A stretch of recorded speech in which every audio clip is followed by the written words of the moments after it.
देखिए, कोर्ट ने अगर ये कह दिया कि बिहार सरकार ने अति पिछड़ा वर्ग के राजनीतिक पिछड़ेपन के लिए जिस आयोग की का गठन किया था वो आयोग डेडिकेटेड नहीं है, तो सबका पत्ता साफ हो जाएगा। पहली सुनवाई में बिहार सरकार और राज्य निर्वाचन आयोग को झटका लगा है।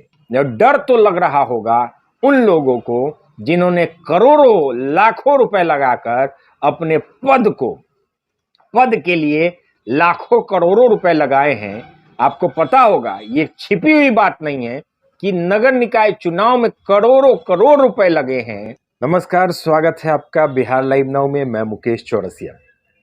देखिए, बिहार नगर निकाय चुनाव जो 2022 में हुए हैं उस पर अभी भी तलवार लटकी हुई है और जो प्रत्याशी जीत कर अपने अपने पदों को सुशोभित कर रहे हैं उनके पदों पर संकट बरकरार है।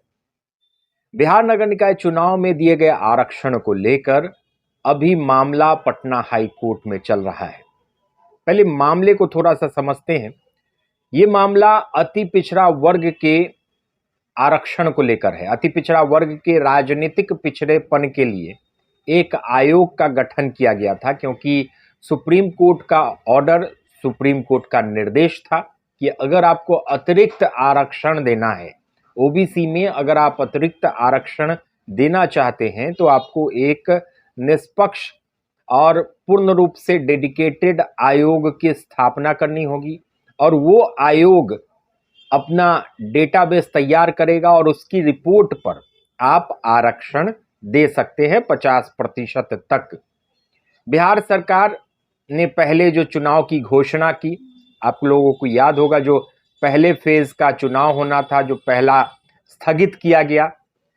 सुनील कुमार जो पिटिशनर हैं उन्होंने केस फाइल किया और उनके केस फाइल करने के बाद ये जो पहले फेज का चुनाव था उसे स्थगित किया गया। उसके बाद सुप्रीम कोर्ट के निर्देशानुसार, सुप्रीम कोर्ट के आदेश पर कि भैया आपको अगर आरक्षण देना है ओबीसी में तो आप उसके लिए एक डेडिकेटेड आयोग बनाएंगे, डेडिकेटेड कमीशन की स्थापना करेंगे और वो डेडिकेटेड कमीशन एक निर्धारित समय में उसकी रिपोर्ट तैयार करेगा और उस रिपोर्ट के आधार पर आप आरक्षण दे सकते हैं। ये बात तो पूरी तरह से जो सुप्रीम कोर्ट का अपना गाइडलाइन है उसके अनुसार हुआ। बिहार सरकार ने भी कहा कि हमने आयोग बना लिया है और महज एक सवा महीने में, मैक्सिमम मतलब 40 से 42 दिन में बिहार सरकार ने आयोग भी बना लिया। उस आयोग ने रिपोर्ट भी तैयार कर ली और रिपोर्ट दे भी दी। 30 नवंबर 2022 को फिर से पुनः नगर निकाय चुनाव के तिथियों की घोषणा कर दी गई। चुनाव भी हो गए, रिजल्ट भी आ गया।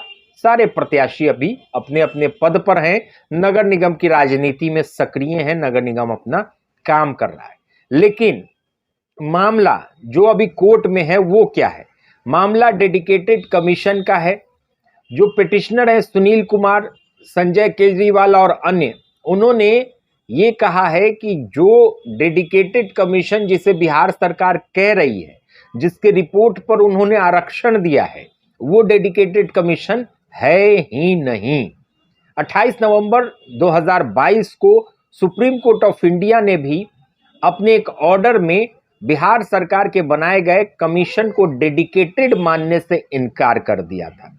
हालांकि ये मामला पहले सुप्रीम कोर्ट में था, लेकिन सुप्रीम कोर्ट ने इस मामले को पटना हाई कोर्ट में ट्रांसफर कर दिया है। अभी इस पूरे मामले की देखरेख पटना हाई कोर्ट में हो रही है। कल यानी कि 25 अप्रैल को इसकी पहली सुनवाई थी और पहली सुनवाई में आप आश्चर्य करेंगे, पहली सुनवाई में झटका लग गया है। अब किसे झटका लगा है ये बड़ा दिलचस्प है जानना। पहली सुनवाई में बिहार सरकार और राज्य निर्वाचन आयोग को झटका लगा है। राज्य निर्वाचन आयोग और बिहार सरकार, इन्होंने जो दिशा निर्देश थे सुप्रीम कोर्ट ऑफ इंडिया के, उसका पालन नहीं किया। डेडिकेटेड कमीशन बनाकर और अति पिछड़ा वर्ग के राजनीतिक पिछड़ेपन की जानकारी लेनी थी, उसका डेटा तैयार करना था। ये सारी चीजें पूरी तरह से सिस्टमैटिक वे में नहीं हुई और जिसके कारण सवाल उठ गए और केस फाइल हो गया।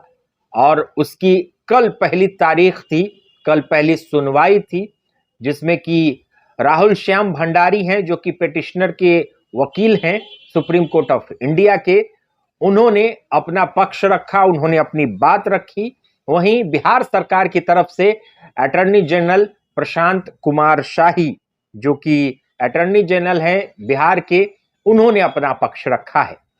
देखिए, जो जस्टिस सत्यव्रत वर्मा के बेंच में ये सुनवाई हुई और बहुत, जैसा कि हमारी बात हुई जो लॉयर हैं, पिटिशनर हैं, उनसे, उनका कहना था कि जस्टिस सत्यव्रत वर्मा इतने आक्रोशित थे, इतने गुस्से में थे कि उन्होंने कहा कि अभी के अभी फैसला सुना देने का मन करता है। आप लोगों ने ऐसा कृत्य किया है, आप लोगों ने माननीय सर्वोच्च न्यायालय को भी के आदेशों के भी अवहेलना की है, उनके गाइडलाइंस का भी आपने पालन नहीं किया। हमने जो आपको कहा था उसके भी गाइडलाइन का आपने पालन नहीं किया। पूरी तरह से आपने अपनी मनमानी की है, लीपापोती की है डेडिकेटेड कमीशन पर।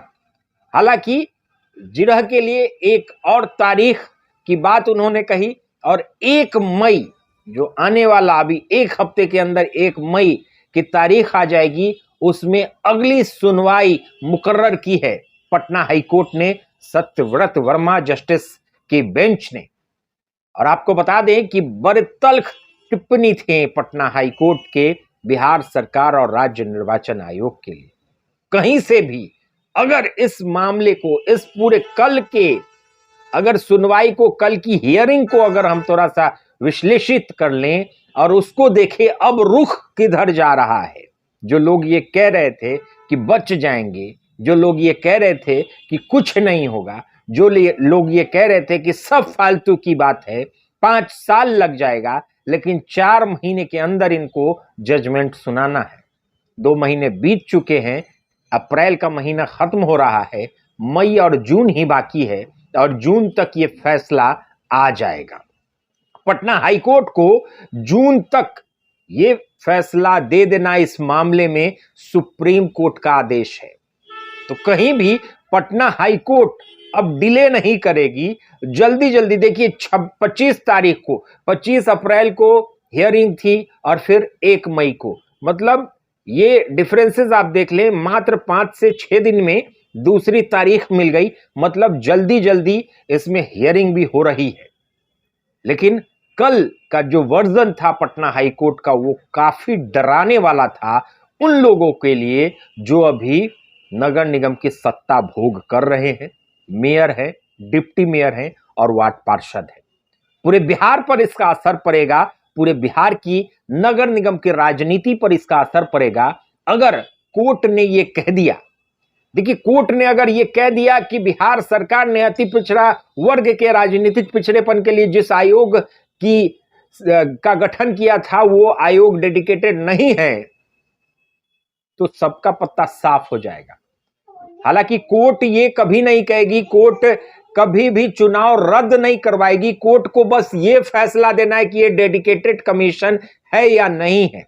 जैसे ही कोर्ट में ये फैसला आता है कि हम डेडिकेटेड कमीशन नहीं मानते हैं, जो कमीशन बिहार सरकार ने बनाई अति पिछड़ा वर्ग के राजनीतिक पिछड़ेपन के लिए, तो आप समझ लीजिए कि तलवार से गर्दन कट जाएगी। अभी तो तलवार लटकी हुई है, लेकिन जैसे ये फैसला आएगा उन सब का पद खत्म हो जाएगा और चुनाव आयोग, राज्य निर्वाचन आयोग को एक नया ऑर्डर निकालना पड़ेगा, नोटिफिकेशन निकालना पड़ेगा कि बिहार में जो नगर निकाय चुनाव 2022 हुए हैं उसको रद्द किया जाता है। ये राज्य निर्वाचन आयोग का काम है। राज्य निर्वाचन आयोग इसको निकालेगी नोटिफिकेशन, क्योंकि जिस आरक्षण पर, जिस आयोग के रिपोर्ट पर आपने आरक्षण दिया वो आयोग ही डेडिकेटेड और समर्पित नहीं होगी, उसकी रिपोर्ट ही सही नहीं होगी, तो फिर चुनाव कैसे सही होगा?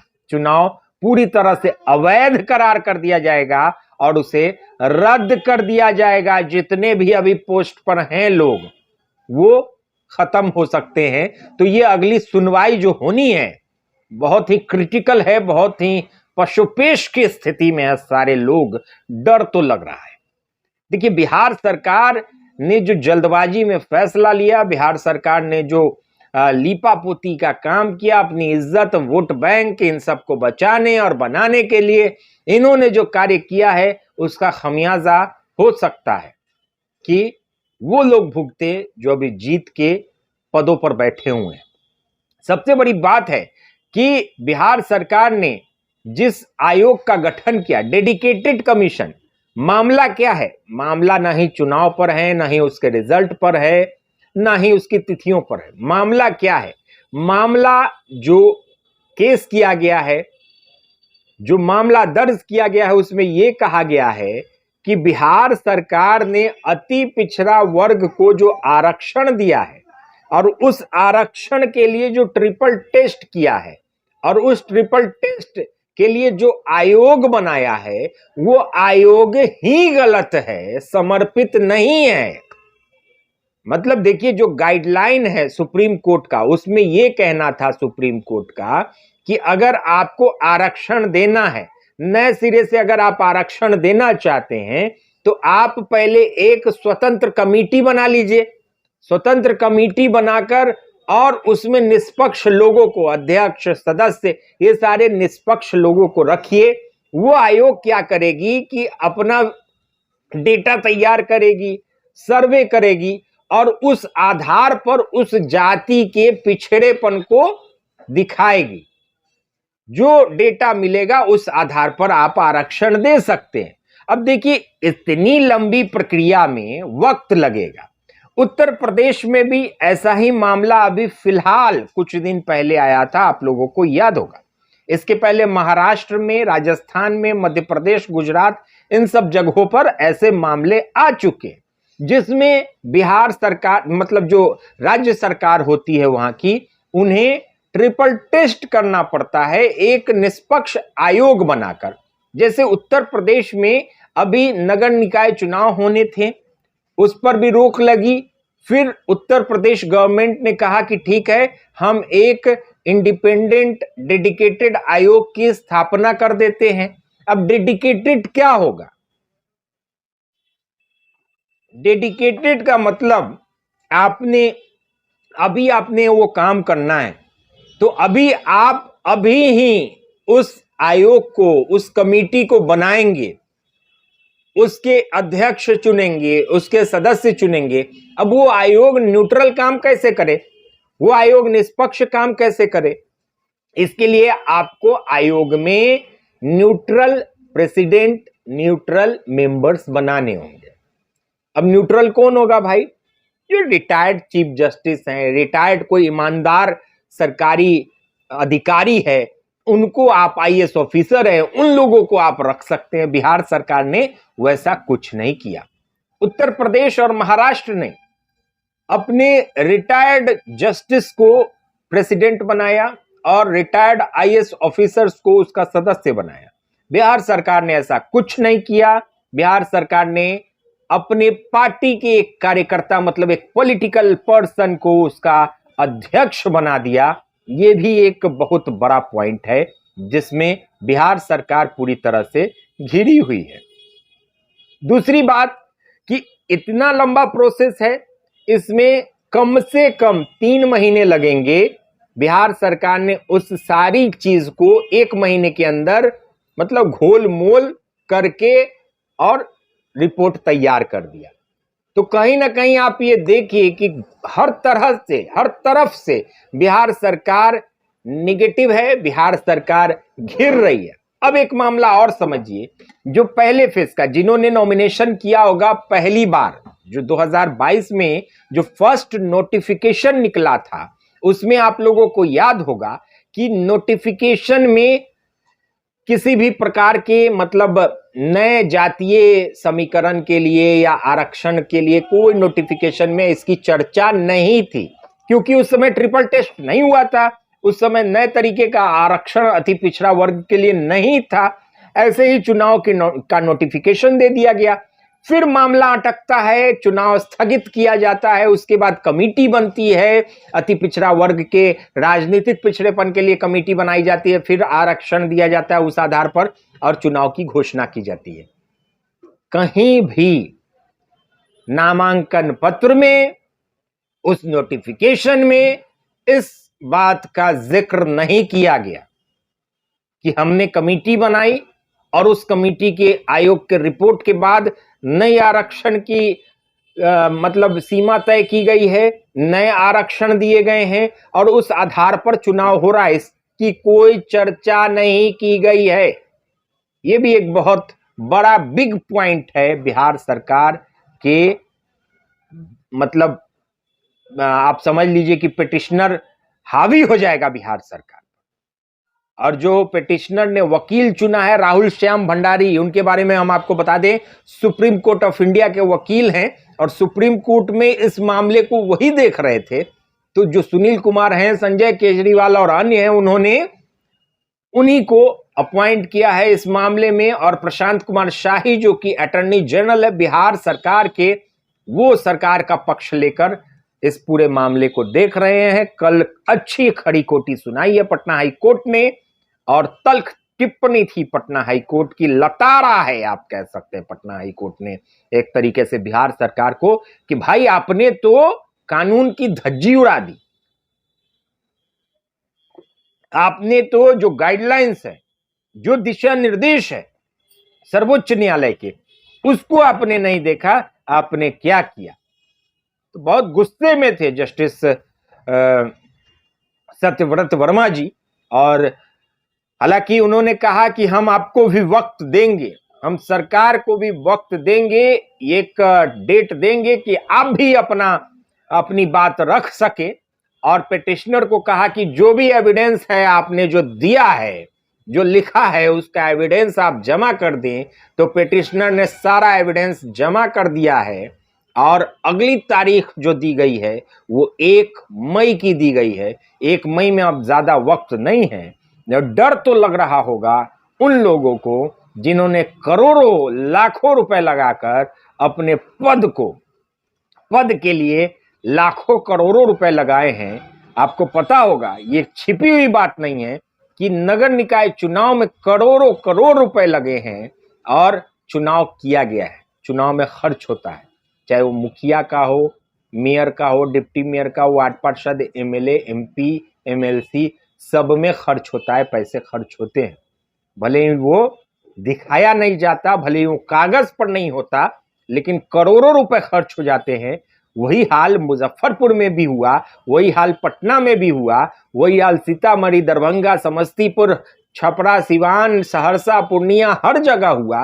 वही हाल पैसों का खेल हर जगह हुआ, पैसे हर जगह खर्च हुए हैं। तो उन लोगों की तो सांसें बहुत तेज हो गई हैं। कल के इस पूरे प्रक्रिया को देखकर हाई कोर्ट ने जो जिस तरह से बिहार सरकार और राज्य निर्वाचन आयोग को लतार लगाई है, फटकार लगाई है, उसके बाद 1 तारीख को क्या होगा और उसके बाद क्या होता है, कोई डेट पड़ती है या 1 तारीख को बेंच बदलती है। सत्यव्रत वर्मा जस्टिस के बेंच में ये कल की सुनवाई हुई है। अब आगे क्या होता है, चीफ जस्टिस इसका फैसला लेते हैं या फिर आगे 2 जजों का बेंच बैठता है, ये 1 मई को पता चलेगा। हालांकि मामला बहुत गर्म हो चुका है, मामला बहुत डराने वाला हो चुका है, सहमाने वाला हो चुका है, क्योंकि डर तो है, क्योंकि गलती हुई है और गलती हुई है, मिस्टेक हुआ है, आपने कमियां की हैं, इसीलिए आपको डर भी लग रहा है। और उन सब लोगों को डर लग रहा है जो आज अपनी गद्दी पर बैठे हुए हैं, चाहे वो मेयर हो, डिप्टी मेयर हो, वार्ड पार्षद। इसलिए हम कहते हैं अपना काम कीजिए ईमानदारी से।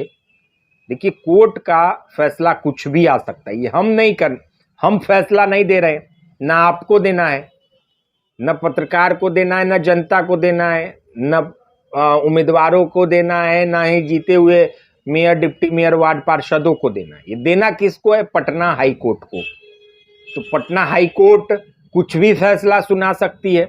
हम तो आकलन कर रहे हैं और जैसे जैसे चीजें बढ़ रही हैं आगे, जैसे जैसे चीजें हम आकलन कैसे करते हैं, अब मान लीजिए किसी ने आपको डांट दिया, बहुत तल्ख टिप्पणी उनकी हुई, उन्होंने फटकार लगा दी, तो ऐसा नहीं है कि अगली बार जब आप उनसे मिलेंगे तो आपको प्यार करेंगे।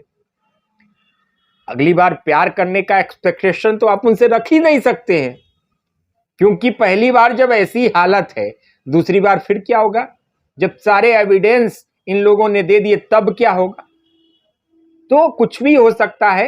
हालांकि जो फाइनल जजमेंट है वो तो पटना हाईकोर्ट को देना है। हमारी एक सलाह उन लोगों के लिए जो जीत के अभी अपने अपने पदों पर आसीन हैं कि अपने काम को ईमानदारी से कीजिए भाई। देखिए, जनता आपकी ईमानदारी देखती, जनता, अब देखिए, जनता 5 साल में चुनती है। मान लीजिए कि कोर्ट ने ये कह दिया कि ये डेडिकेटेड आयोग नहीं, हम मानते हैं इसको, तब तो चुनाव ऑटोमेटिक रद्द हो जाएगा। तब लोग क्या करेंगे? पहले 5 साल वाले को देखा था, उनके 5 साल के कार्यकाल को देखा था। अगर खुदा न खास्ता अभी कुछ ऐसा हो जाता है, हम भी नहीं चाहते हैं ऐसा हो, क्योंकि बहुत लोगों की बहुत लोगों के साथ बुरा हो जाएगा। तो अगर ऐसा हो जाता है तो फिर लोग क्या करेंगे, जनता क्या करेगी? आपके इसी 2 महीने के कार्यकाल को देखकर और पीछे 5 साल वाले के कार्यकाल को देखकर और नए वाले के एक्सपीरियंस और उसके हुनर को देखकर तब चुनेगी। तो 3 ऑप्शन हो जाएंगे जनता के पास। अगर आपने 2 महीने में अच्छा वर्क नहीं किया, अपनी ईमानदारी नहीं दिखाई, अपनी इंसानियत नहीं दिखाई, अपनी अकड़ में अगर आप रह गए पद के कि हम तो मेयर हैं, हम तो डिप्टी मेयर, हम तो वार्ड पार्षद, तो जनता 2 ही महीने में दिखा सकती है। इसीलिए ईमानदारी से काम करें, जनता के बीच में रहें, जनता के प्रतिनिधियों को जनता के बीच रहना चाहिए। और हम तो खबरी लाल हैं, हम तो खबर देते रहेंगे आपको, जो भी खबर निकल के आएगी वो हम आपको देंगे। फिलहाल हम आपको बता रहे थे कि 25 अप्रैल को पहली सुनवाई हुई इस मामले में और अगली डेट 1 मई को है। 1 मई को भी हम आपको पूरी तरह से पूरा डिटेल देंगे, आगे क्या होने वाला है ये हमने आपको बताया, आगे क्या होगा ये भी हम आपको बताएंगे। और सारी खबरों के लिए बने रहिए बिहार लाइव नाउ के साथ। अगर आपने हमारे चैनल को सब्सक्राइब नहीं किया तो अभी कर लें, ताकि आप हमेशा अपडेट्स रहें हर खबर के साथ। फॉलो कर लें, अगर आप फेसबुक पर देख रहे हैं तो फॉलो कर लें। अपने दोस्तों के साथ आप इस इंफॉर्मेशन को शेयर कर सकते हैं अगर अच्छा लगे तो। नमस्कार। अपने सपनों की आशिया को दे एक नई पहचान मां भवानी डेकोर प्राइवेट लिमिटेड के साथ, जो है ऑथराइज्ड डिस्ट्रीब्यूटर ऑफ कजारिया। देश की मिट्टी से बनी टाइल से देश को बनाते हैं और जहां मिलती है सभी प्रकार के Indian and imported granite, marble, sanitary एवं कोटा स्टोन का अनोखा एवं आकर्षक संग्रह। मां भवानी डेकोर प्राइवेट लिमिटेड मतलब a complete floor solutions. New 0 mile Dadar road, Muzaffarpur. Call 9934753111।